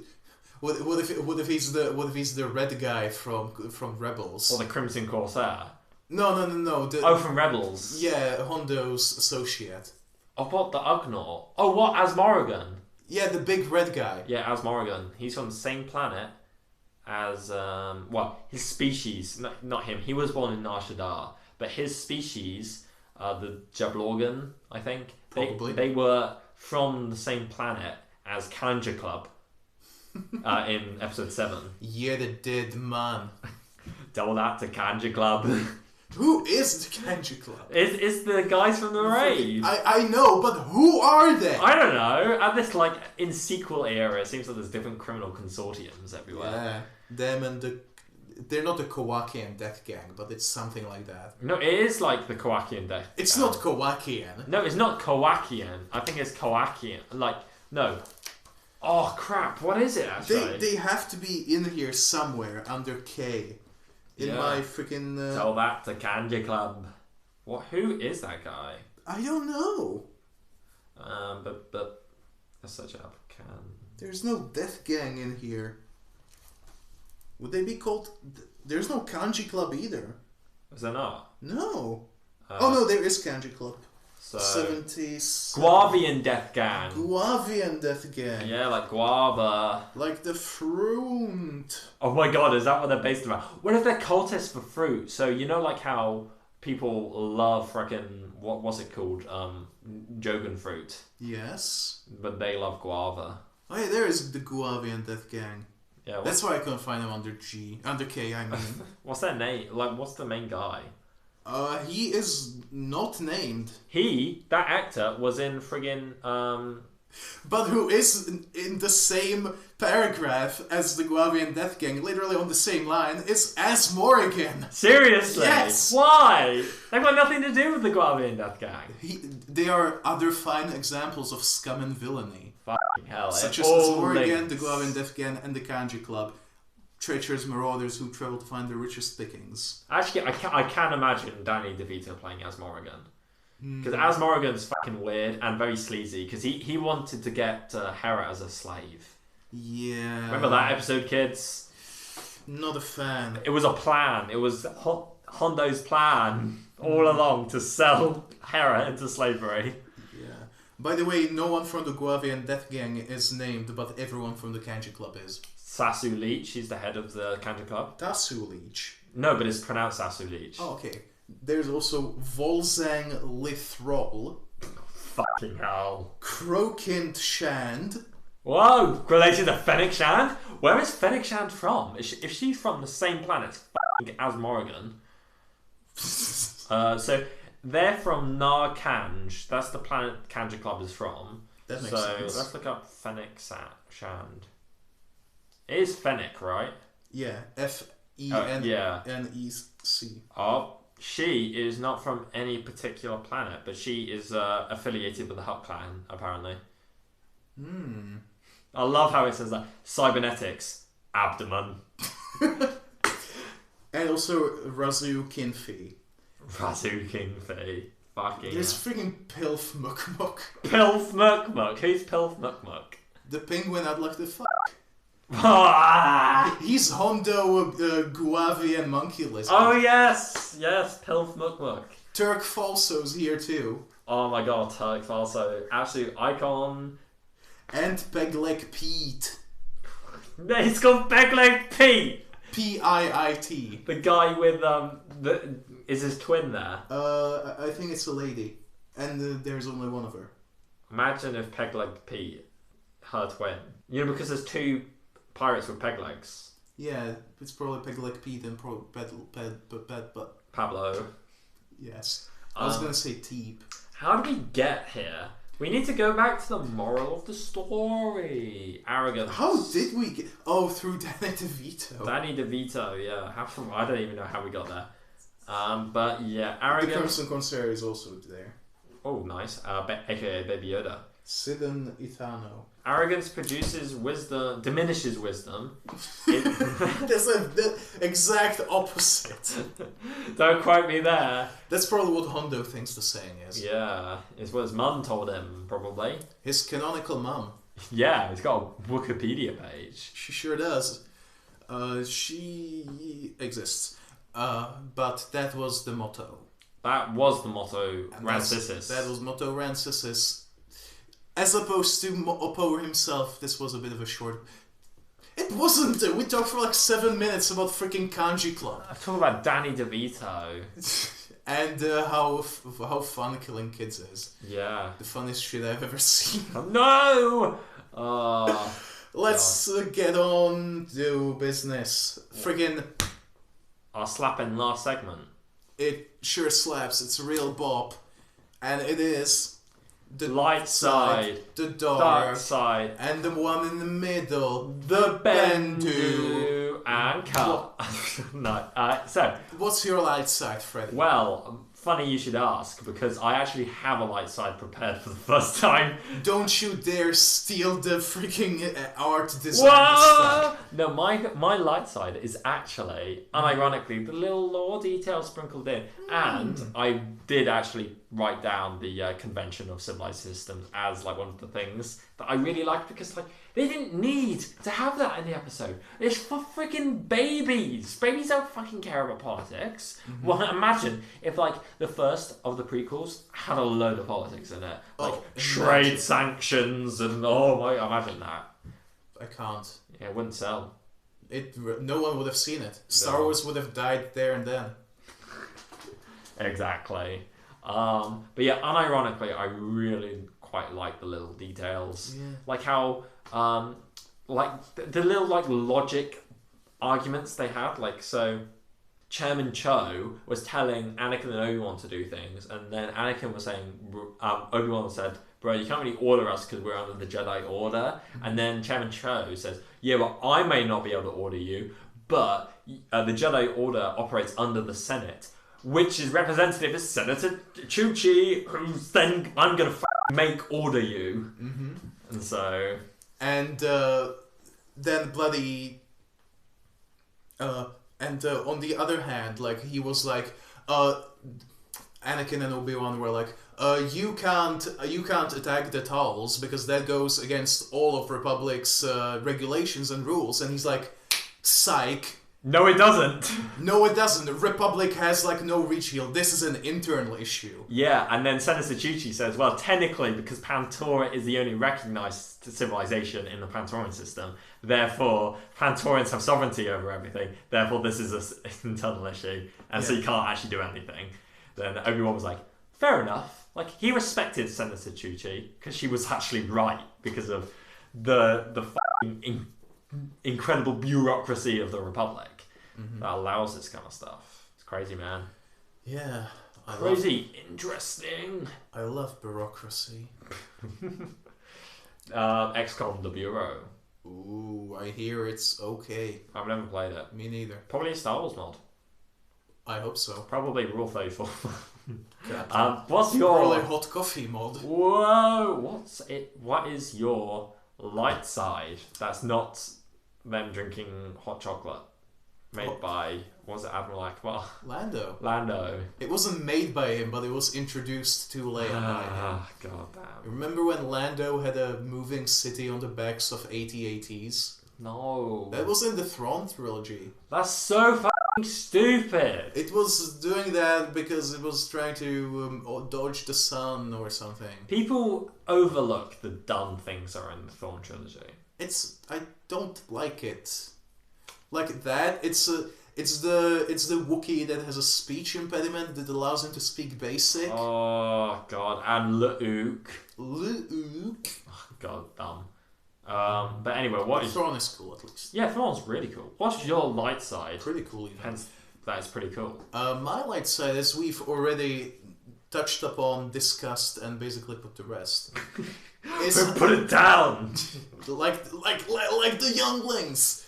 My light side was freaking how good everything looked. Yes. Like when you think Clone Wars season 1, you think 360p, you think everything looks bad, but this was so goddamn pretty. And like the little details, the ones that we've discussed, and my favorite one. Oh.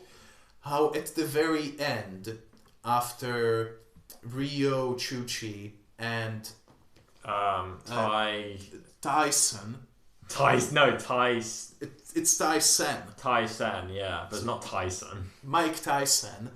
After they, stabbed the spears into the ground as a symbol of peace, and the senator puts Chairman Cho's helmet or hat or whatever that was on top of the spear to signify like he's done as well. Yes.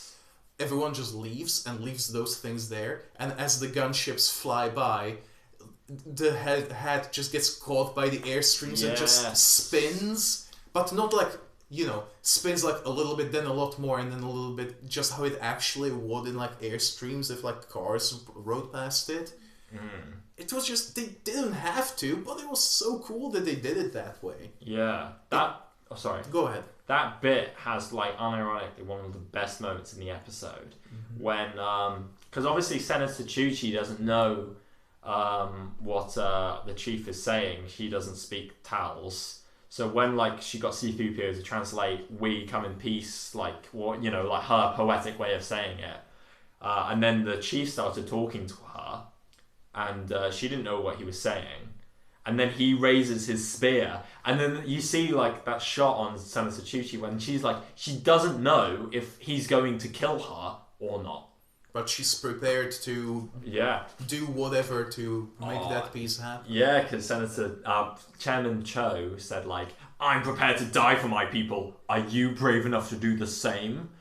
And turns out, she is. She's brave enough to do what's right. What was it that her speech was? It takes a great sacrifice to die for your people, but it's also a great sacrifice to live for your people. As in live as a leader. Not as in just not do anything. Yeah. And the chief chose to live, which is pretty cool. Yeah, he did not lose his will to live. Like Padme. Yep. I can't believe that's the... We talked about how it might have been Palpatine. Well, you know, losing your will to live, that's like a big trope in like romantic fiction. It's not that stupid. Yeah. It's not like he was the only person ever to write that into a story. Yeah, that's true. It probably would have been better if it happened differently, but it's not the stupidest thing to ever happen. Yeah. And it gave us... Like a broken heart. Yeah, dying of a broken heart. That's like a thing. In real life, elephants die of broken hearts. So I hear. Yeah, which is really sad. Yeah, I love elephants. Yeah. Who doesn't? Elephants appeared in episode 4.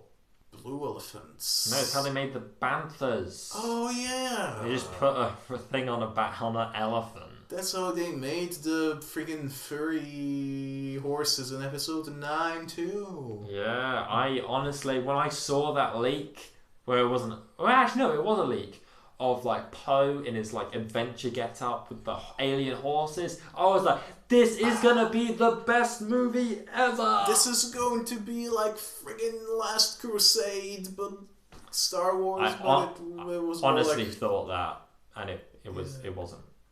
It wasn't even like the adventure part, the mystery, like that wasn't even. It wasn't even National Treasure level.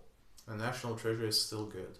Yeah, it was like, it wasn't even Flynn Carson level. Really? Yeah. Jesus. It wasn't even Flynn Carson 3 level where they where they fight bloody Judas and his vampires. Yeah, which we referenced a couple episodes ago. Sure did. Was that in? That wasn't in Spunkstone, right? I don't know. I honestly, I don't think it was. Most of the funny things, most of the interesting things, and most of the useful things we talked about are in Spunkstone. We really need to dig it up. Yeah, and somehow make use of it. Yeah, otherwise we will never be complete again. Yeah, the circle will never be complete. Speaking of bad things like that, what was your dark side? My bad thing is that it's just there's not more. Like, there's not more of this kind of, like, closed, like, small scale. Hasn't really got much to do with the actual Clone Wars. But, like, is to do with, like, really interesting issues with the characters, with the systems, with the context of everything going on. That's a very legitimate issue, and it's not even... It's not a big issue. It's not a big issue, because what we get is still pretty cool. Yeah. But, what's happened before and even what's coming up, like, Clone Wars tends to go more for, like, sprawling epics. Yeah. For better or worse. In some cases, definitely worse. Nomad Jedi. Nomad Droids. What's Nomad Jedi? For nothing. No, Nomad Droids is the one with Big Hazu. You're thinking of the D Squad arc. Yeah, the D Squad arc. Sorry about that. Fact check. Nomad Droids is still too long. Bro, I love it when they kill that Big Hazu. I love it when canonically C-3PO manslaughters a king. Yes, but the point is they go for like 4 powders, even over 3 powders, meaning that there's even less space for one-offs like this. Yeah. Which, is a thing that happens, and let's treasure the ones that we do have. Yeah, because will there be one-off episodes in like Bad Batch? I'm gonna wager no. I'm gonna wager no as well. Because you gotta explain who the fuck that child is. Who is the kid? Are they Mandalorian? Maybe. I think they're a Mandalorian, but I don't think they're a gender swap clone of Django, because that doesn't make any sense. Gender swap and hair color swap. We don't know their gender. That is true. I think it's a girl. They could be non-binary. Could be. It's Disney, so they're not gonna be. They're not gonna do that. Who knows? I think it's more likely that will be in a book. The first non-binary character. The first non-binary human, more like, because... Oh, they probably could say geode. There are non-binary characters. I think there was one in the first Luke book. Really? Luke book. Oh, what, the first canon book that everyone hates? Or is it Heir to the Jedi? I think so. I think there's a pirate there who pronounce the Z's M, I think. Like with an X. I remember different concepts of different genders was first revealed to me with the Thrawn, with the Heir to the Empire sourcebook.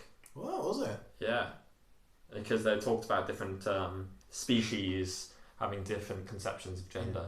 That's kind of the problem, though. I had this discussion, and this has nothing to do with one-off episodes of Clone Wars, but I had this episode. Whoa! I had. I seem to be having an episode right now. I had this conversation with a friend yesterday. How in fiction and usually in Star Wars, like all non-binary characters are either robots or aliens. Yeah. Which is, on one hand, a huge cop-out. Yeah. On the other hand, this is Disney we're talking about, like baby steps. On the third hand, this is a huge cop-out. Yeah, but I think, like, if it was like 20 years ago when they did actually have that, it's more to do with like how different species would embody, a certain attribute. Like how in the Bring About a Star Trek, the Ferengi were greedy. Totally not an anti-Semitic thing. Not at all. Not at all. Catchmate. Wait. Catchmate.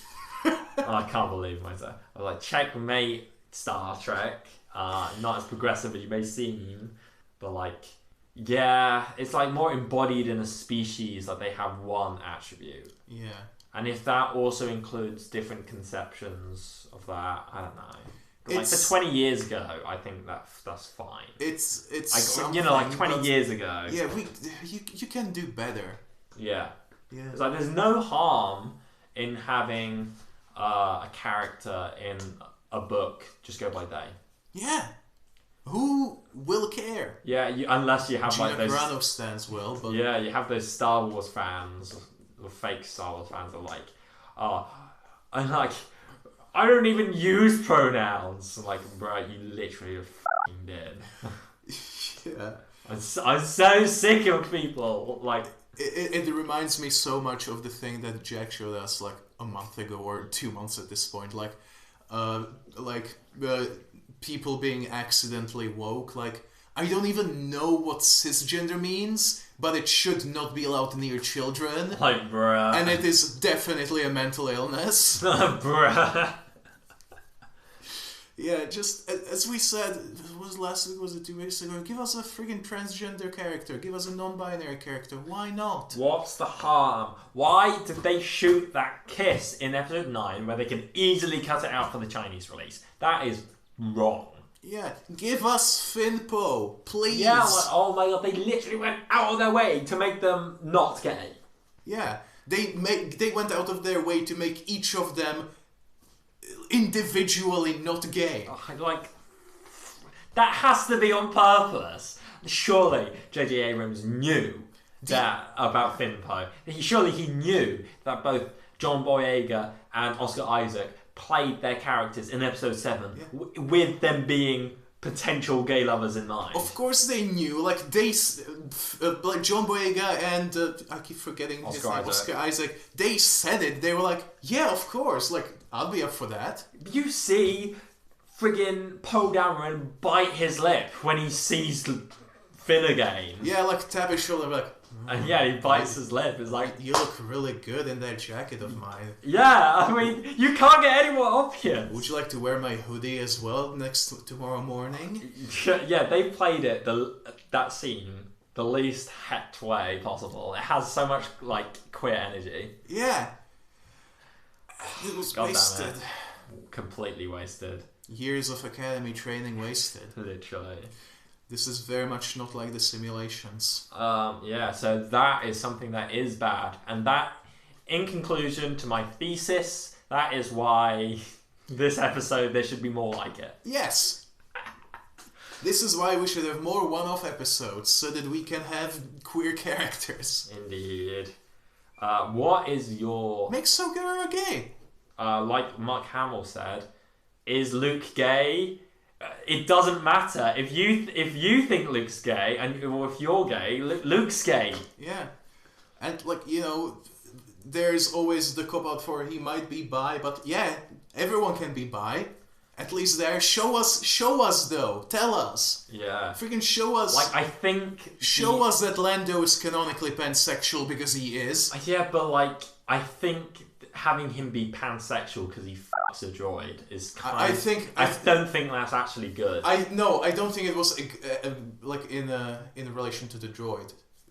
In the sexual relations with that droid. Yeah. Because he didn't have sexual relations with that droid. Yeah. Much like Bill Clinton didn't have sexual relations with that woman. Yeah, she only sucked him off.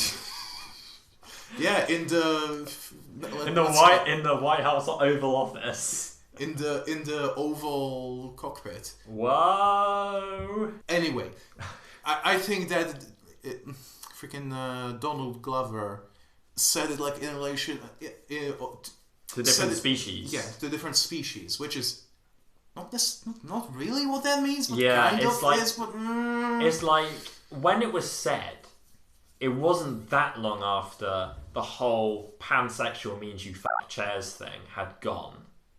I didn't even know about that. That was a thing on the internet. Jesus. So.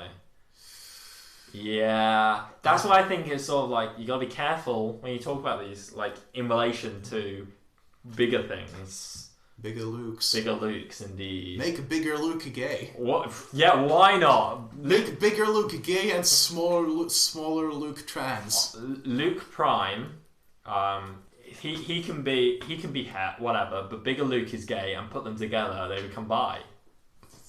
They combine. Exactly. Oh, God. Yeah. Talk about the opposite of that goodness. What is your dark side to this episode? My dark side was not as involved as yours, and hopefully won't launch us into another 10-minute segment, even though it was a good segment. It was a good segment. I liked it. What I don't like was a very petty thing. As it should be in the segment. Even pettier than our last episode when I talked about... what was I even talking about? I don't even remember. That's how petty it was. In this case, it's that like view screen in the massacred clone base. Yeah. Which looks like one of those stickers that you put on Lego. Yeah. To make it look like you have a computer screen. What, you mean it wasn't 3D? It didn't have depth? Not just that it didn't have depth. It was completely static. It was just like, oh, there it is. It was like matte. It was... What was that? Like, it was just nothing. Fair enough. It was really strange to me. Yeah, considering how good the rest of the episode looked. It was just one thing that kind of stood out to me. Like, I know that it's petty. Yeah. Probably no one else has a problem with it, but... That's the point of this segment. We should create like a spreadsheet of all of the light side, dark sides we've had for the certain episodes. And like rank them on pettiness. All the way back to The Believer when I think the segment was launched. I think that it was in the Heiress. The Heiress? Yeah. Because we definitely did it for the Siege. We've been over this. We have been over this. Yeah, because in the Siege, I remember either of our light sides were the Scout Troopers. I think we've said this last week as well. We may have said it in the last 2 weeks. Oh, God. And we'll probably say it next week. Yeah. God damn it. We don't have a choice. We have already made that choice in the future. Exactly, because there is no present. There's just the past and future, which take place at the same time. And we definitely did not have another break in this brief pause. Definitely not. Yeah. We actually didn't. Trust us, guys. You actually didn't. Who am I trying to trick here? I don't know. Maybe myself. Jedi mind trick. On myself. Can they do that? What if like Kenobi, it's like, I want to go home and rethink my life on himself? But he's not weak-minded, presumably. What if he gets drunk and then does it? Whoa, can Jedi get drunk? Oh wait, yeah, you can, because the Dooku captured arc, they get knocked out through the non-spiked drinks, which I just find so funny. Yeah, it's the best. Oh. Speaking of small things, what was yours? My one in the middle, the Bendu, it's not a small thing. Is something that I've got to actually look up. Yeah, the Bendu was pretty big. Pretty big indeed. But my one in the middle, the Bendu, is kind of a cop-out. Because I'm just happy they made it, man. I was like, why? Why make this episode? Like, genuinely, why? Why make any of this? Why make Star Wars? Why make Star Wars? No, but I mean, like, genuinely, why make this episode? Yeah. I don't mean that in a bad way, like, it doesn't add anything. It does add something. But, like, why? I mean, why make an episode that's making you question if shooting these people are bad? Like, is a bad thing? When you can just have another episode when they go bang, bang, bang, shooting droids. Yeah, like, I saw this meme, which was a little, like, exaggerating, what it was like, Clone Wars 2003, ooh, guns are cool, yeah, let's shoot these people, let's shoot these one-dimensional villains, as opposed to this Clone Wars, which is like, let's not even ignite our lightsabers this whole episode, and talk about why maybe you should take care of this yourself. Mate, you would love Crystal Crisis. There's some parts of that episode, of that arc, that it's just like, it's got really philosophical, like... I'm going to watch it. Yeah, talking about how Anakin felt after Ahsoka left. You gotta watch it. Oh, is that when it takes place? Yeah, it takes place after. Oh wow, cool. Yeah. It makes sense because it was one of the lost episodes. One of the actual lost episodes. Yeah. Not Lost Missions. I don't remember what... The Lost Missions is the series that was... Is season 6. Yeah, the Netflix exclusive season. Which is so strange. A little bit. Yeah. It's not stranger than bloody Clone Wars the movie being not a Fox. Is Warner Brothers. A Warner Brothers movie. Yeah, it's like, what? Oh my god. Yeah, but that is my one in the middle of the Bendu that was made. They didn't need to make it, and they made one of the best episodes of Clone Wars. Like, probably ever. Yeah, one of the best villains who is actually a member of the Republic. Mm-hmm. Not including, like, Palpatine, because he was also a member of Palpatine. He doesn't really count. Yeah, he doesn't count.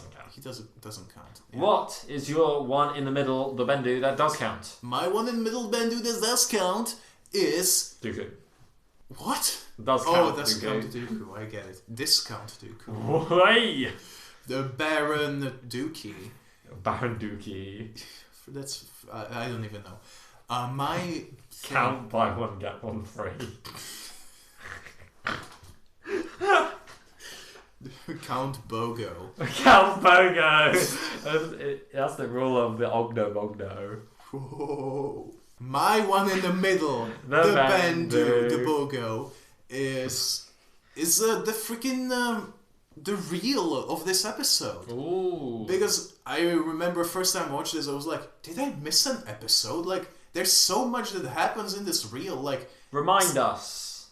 This reel is freaking telling us about how everyone just keeps dying on this episode, and they need to dispatch these people to figure out what's going on, and that they're already with the Pantorans and everything is here. It felt like there was like a whole episode of setup missing. Yeah, but they just go bam, bam, bam. But that's good, because like that whole setup episode that would be like in a lesser show would be like, hello Obi-Wan, my name is Chochi, and I am a big bastard, and let's talk about this planet that belongs to us. No, Chuchi is not the bastard. Chucho? Chicho. No, Chucho? Chairman Cho. Chairman Chicho. What? Yeah, Chi is his first name. Yeah, but you don't... Sorry, I said Chuchi. That's Rio Chuchi. That's the good one. My name is Rio Chuchi. I'm the good one. My name is Chicho, and I'm the bad one. And what is there? I don't know. Let's go there, and let's have some pratfalls with C-3PO. They didn't say that. We completely squish that into the reel. Which is a good, efficient use of the reel. And it feeds into one of the light sides that you had like several months ago. Wow! Which was how so much is happening in this. Yeah, there's things happening elsewhere in the universe, elsewhere in the galaxy during the Clone Wars. It's a bigger conflict than you may see. I think I said that in Spunkstone. I feel maybe, but you said it a couple times because it's true. It's true! We've been over this probably since like Malevolence. It's an objective truth. What is this, an objective opinion? Yeah, my objective opinion is that there's so much going on. And that's good. Yeah. Because it's a condensed show. Yeah. You get little snapshots of the things going on in the galaxy, and you get like the little big pictures as well. Yeah. Remember when he had like an hour-long conversation? What's the difference between the big picture and the small picture? Oh my god. Like being zoomed in and being zoomed out. Yeah, I was like, zoomed in is... The big picture. No, that's a small picture. The big picture is zooming out. I don't even remember what we were saying. It was like, we're trying to figure out a better name for Crochet Granite, because... I was saying in nitty gritty, we're looking at the small picture, we're looking at tiny little details, and Crochet Granite is looking at the big picture, everything all at once. But that's the opposite. In Crochet Granite, we're doing literally just the highlights. Yeah, we're doing. We have to stop. Summary. We can't do this. We can't do this on Air-Deraan. Whoa, Crochet Granite is the plot summary, which is the big picture. That's talking about everything. Tell us in the comments which one of us is right. Who is right? Team Voita or Team Freddy? Team Voita or Team Dumbass? Oh, Team Ogdo or Team Bogdo? Yeah. Who's who? I don't know. Yeah, decide. You decide. Yeah. On Air-Deraan of history. Whoa. Anyway. But tweet it at us at on Air-Deraan, all one word. Or send us an email at on Air-Deraan, all one word, at, there are two ats. At? No, 8080. Yeah, that is true. I do say 8080. Yes. It's not at. Yeah. It's not at. It's not at. It's not Mutter. Mutter. It's the German. Yeah, it's your mum. It's your mum. It's your mum. The Mutter. Your mum. Your mum is so big that she carries an entire droid army. Anyway, on Air-Deraan, all one word, at gmail.com. And or bloody YouTube. Which is on space Air-Deraan. Give us a comment, give us a like. Do not search us on Air-Deraan without the dash, because we won't show up. We might, because it's in the bloody tags. We don't show up. It's an oof moment when you don't put the dash in. We don't show up. I mean, we only started putting the dash in the tags like last 2 episodes. Yeah, I think we should put not like in the tags. We should also have not dash. I think I put all the permutations possible. Okay. And then all one word. Maybe we'll show up later. Yeah, when we have more than 20 when we have more than 9 subscribers. So give us a subscribe. Yeah. It's probably free. I mean, I don't know. You could be listening to this in like 2050 when it costs money to like live. That is true. That's what taxes are. Where we live in the Repo Man universe or whatever it's called. Oh, is that the one with like? That's where you have like a dial on your arm that shows you how much. Where like literally like a lifespan is currency. Yeah, and I remember there was like he paid for like a coffee at a coffee house with time in his life, and like then died. No one will fucking do that. No one would waste time in their life to pay for a Starbucks. Well, one might think that no one would waste time in their life listening to on Air-Deraan. One might think, but how many of you suckers listen to that 4-hour deep dive? 15. Whoa. Well, more actually, I think. Whoa, that's actually pretty cool. That's so, pretty cool. Shout out to you to guys. Ourselves. Shout out to ourselves. To our listeners. Yeah, for listening. Like, if you're the guy, if you're the people that listen to the Boba Fett Foot Theory, then you are the real MVPs of our channel. You're the NBPs. Was NB is short for non-binary. Especially if you're a non-binary and listen to us, I love you. Platonically. Also platonically. Auto-platonically. Yeah, also platunia. Oh my god! Yeah, tying it back. Shout out if you're Tals, I love you. If you are Chairman Chicho, fuck you. Fuck you. Not in a good way. Not in a good way. If you're a Senator Chichi, you're pretty cool. Not Fuck you in a good way. No. No. Maybe for you. Wow. But Air-Deraan. what? I don't know. I'm just like, we're getting to the point where puns come from everything. Have you got a pun for everything? Everything. Let me see. Oh, I just find anything beginning with T or E. Let me see what in the index starts with E. Freaking eating out. Eating out. That's staying in. Canonically, you gotta eat out to help out. In Star Wars. Why is there so much on processed food? Processed food? Oh my god. It's just a normal meat tenderizer. It's just an earth meat tenderizer. I got a genuine thing. Bad Batch has actually recanonized the food that the clones eat on their plates. Did they change it? In the trailer, they changed it so there's actually food on the plates instead of invisible food. This is groundbreaking. It broke new ground. Oh my god! I'm bringing that quote laughing backwards. Eating out. Fuck. Oh my. It's the first thing in the E as well. E. E is for eating out. On air, don't eating out. No! This is so cursed. Oh, frick. Let's, instead of tying it back with a pun about everything, let me tie this back to what episode even was? It's fucking Spunkstone. It's Spunkstone. Let me tie this back to the lost episode by saying that in the comic issue that I talked about, indeed, someone calls Ventress a hairless harpy. She is called a hairless harpy by Ahsoka in the episode in Cloak of Darkness, and by I think also, or maybe one of the clones. What in the comic? On Korm. On Korm. So she's called a hairless harpy in the show twice. And in the comic. Isn't that a fun fact? Yeah. You know what happened to both of those characters? They fucking died. They got blown up on Alderaan! Dab, dab, dab, dab, dab. That's not gonna happen to us though, is it? We're too cool for that. Never. Never!